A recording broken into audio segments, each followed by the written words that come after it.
is you have to understand how your business makes money.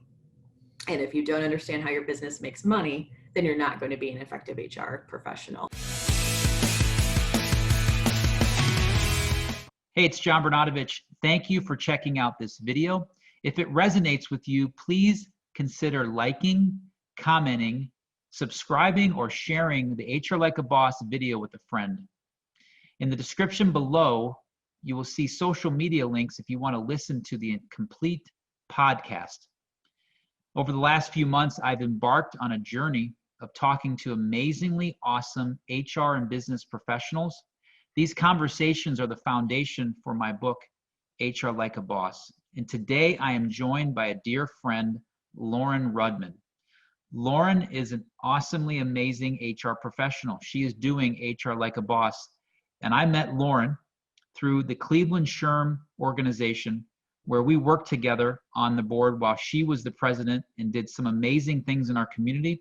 And the one that resonates the most with me is she brought Disrupt HR Cleveland to our community. So thank you, Lauren, for joining us today. I'm excited to chat HR and all things. You got it.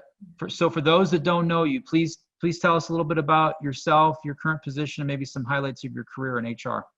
So I have about 15 years in HR. I would say majority of those 15 years have been in a generalist capacity, but more so focused on what I call talent management side of HR.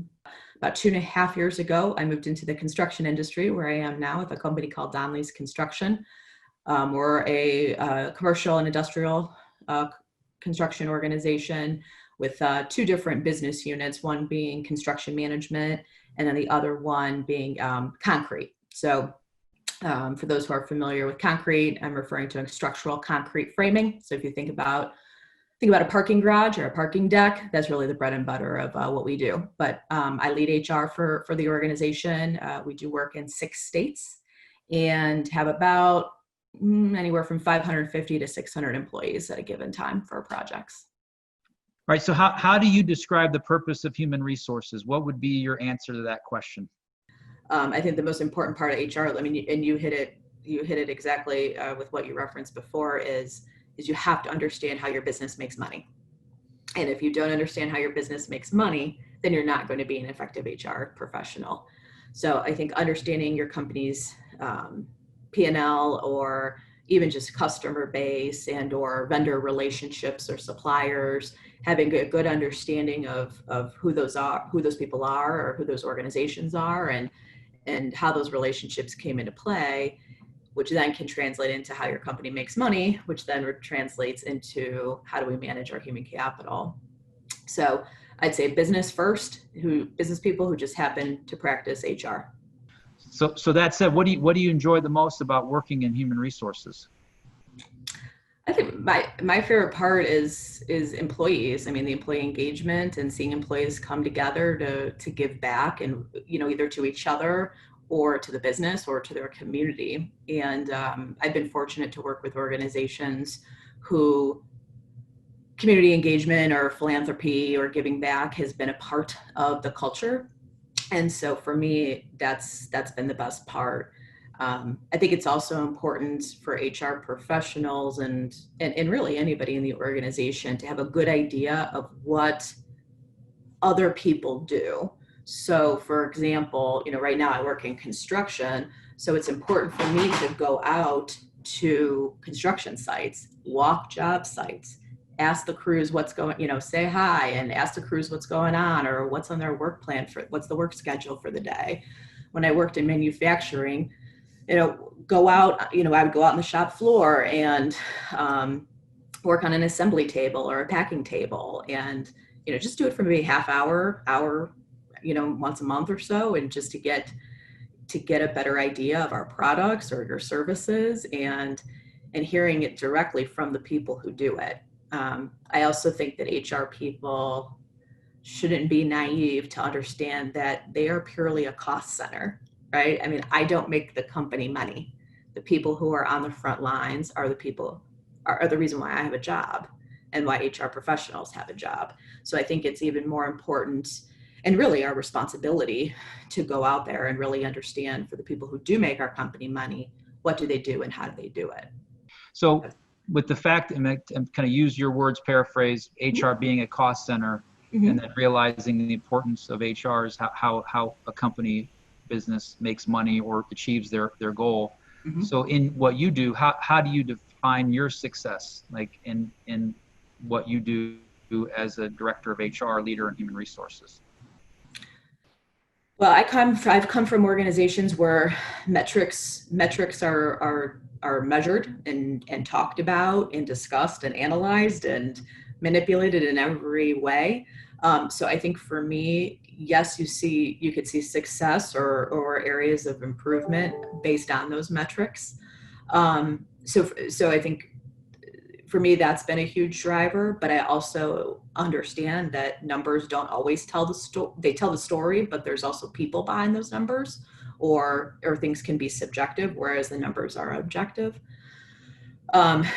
So I think for me, success is driving the numbers of retention and hiring and being a great service provider to my business unit leaders or to my other directors or managers in the organization, and being also to that soundboard for them. I think HR takes on a lot of different roles, like teacher or psychologist or lawyer, or sometimes it's putting on like the mom or dad hat. And so I think it's also being versatile in those roles that you have to play. I also think it's success for HR. One of the most important pieces that's often undervalued is really that teamwork and collaboration and connector piece. So I think being a good team player by, just simple things, responding to people, executing on the tasks that fall within your lab, following up on action items. I also think it's important for collaboration and connection, because HR is often, hopefully, the most aware of initiatives or programs or the strategic plan of what the organization is charged with doing, either that quarter, that year, the next couple years. And so it's important for HR people to really look at the organization as a whole and say, who needs to be involved in this? So if it's a new program or campaign, I'm pulling my marketing director, I'm pulling my controller, I'm pulling my general counsel, I'm pulling my IT director to understand how something that's maybe an operations driven initiative, how can we support that initiative on this end of it? And so I think we take on the responsibility of being that collaborator and connector within the organization to execute on our plans. So I think for me, that's also another important part of what I do and what I view as my responsibility as success, is to make sure everybody's on the same page and everybody understands their role and responsibility.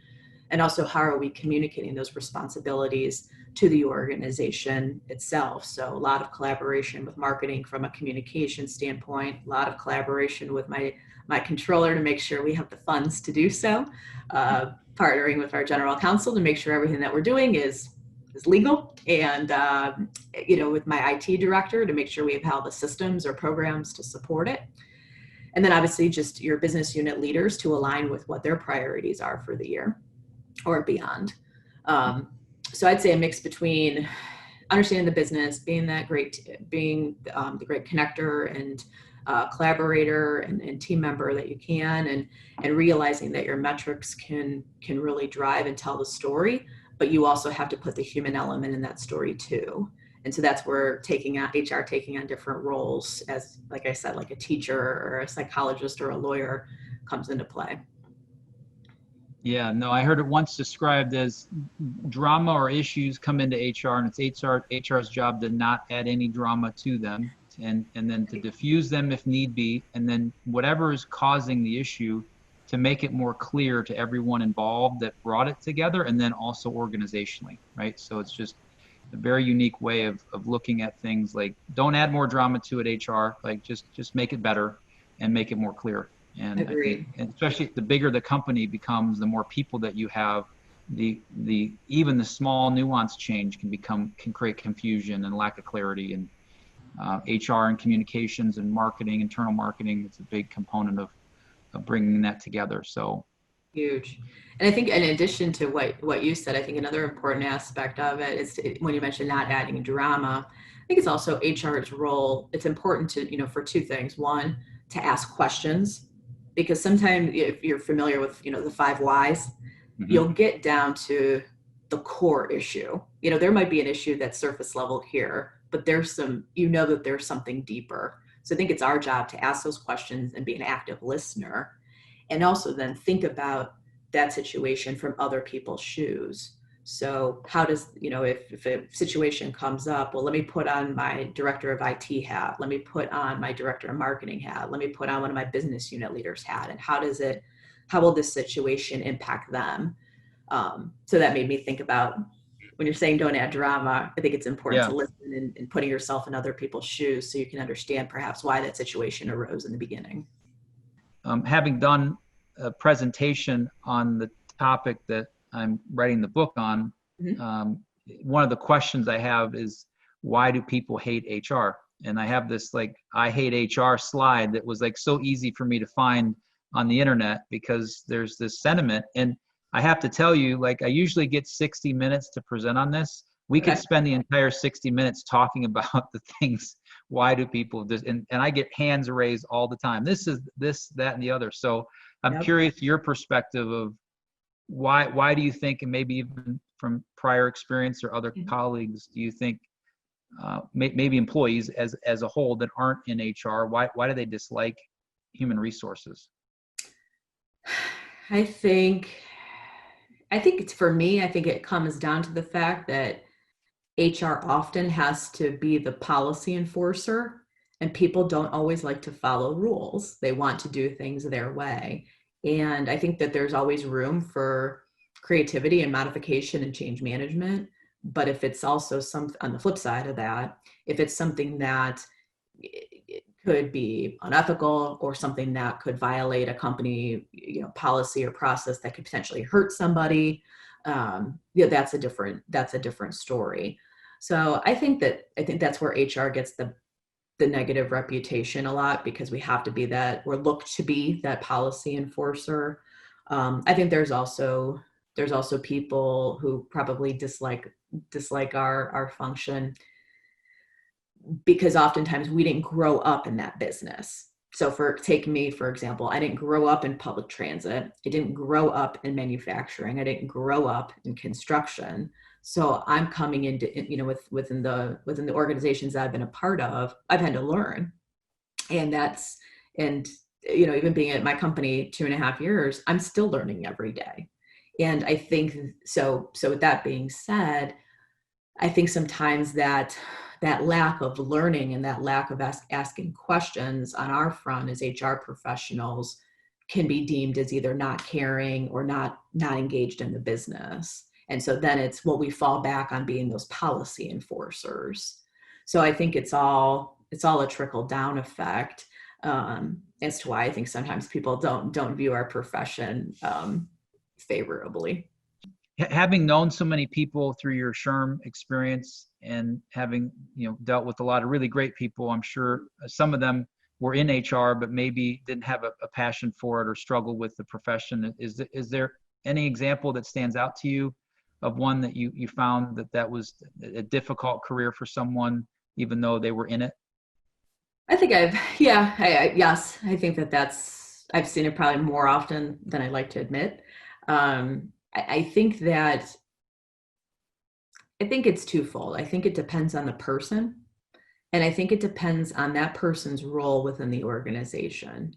And let me back up what I'm saying. I think one, as an HR professional, with some of the things that we mentioned before about being being a business person first and an HR, and a business person who practices HR, I think that's a crucial piece that a lot of individuals perhaps are missing. And I think that's also why sometimes HR isn't always involved with things at the forefront, or, as people like to say, having a seat at the table. Tired of that term, but I think it's reality sometimes for some individuals. I'm curious to get your opinion on this, because I hear this all the time, and you didn't roll your eyes, but it was close, about the seat at the table, right? We hear that all the time. It's like the proverbial thing you say for HR. And my viewpoint on that is twofold. One is, and I'm curious to get your perspective of it. One is, it's been that way for a long time before you get there as an HR leader or professional, in my opinion. Like, the companies had this structure set up to where HR is party planners or hirers or firers, like, and nothing really in between. And so you have that dynamic. And then also too, to your point of like changing the culture, like that stuff takes a long time to do it. And one person can change it. I've seen it happen before, but are you in for the long haul to then change that history that has been within that company culture for however many years they've been around, to where HR literally didn't have a seat at the table, but now you have to earn that? And are you willing, and do you know how to put the time in to do it? And I think you just said the key word there, John. You just said earn it. Yeah. And your point about there's probably been people prior to your time who have set the HR agenda, and now you're the new person coming into the organization, and they think you're going to be the same way, but in reality, you might be completely different. And so it takes a lot of time, and it takes a lot of hard work, and it takes a lot of accountability, and it takes a lot of communication to make that shift, so people will shift their chairs literally to give you that seat. So my last question, because it is the title of the book, and I'm just curious, I know you might have already done it once or twice before, but we can formally get the response. So how would you describe someone that does HR like a boss? I think a fierce business leader who is responsible for the organization's human capital, somebody who's self-aware, somebody who's not afraid to make a decision, and somebody who's a great collaborator and connector within the organization. That's my definition. Perfect. Lauren, thank you so much. Very, very insightful. And if you don't mind, maybe when the first draft is done, I might send you an excerpt or two to get your opinion on it. And I'm sure you found your way into the book. There's a lot of really cool points that you made today. So thank you for your time. Oh, well, thank you for including me. Appreciate it. And I can't wait to read it. Yeah, cool.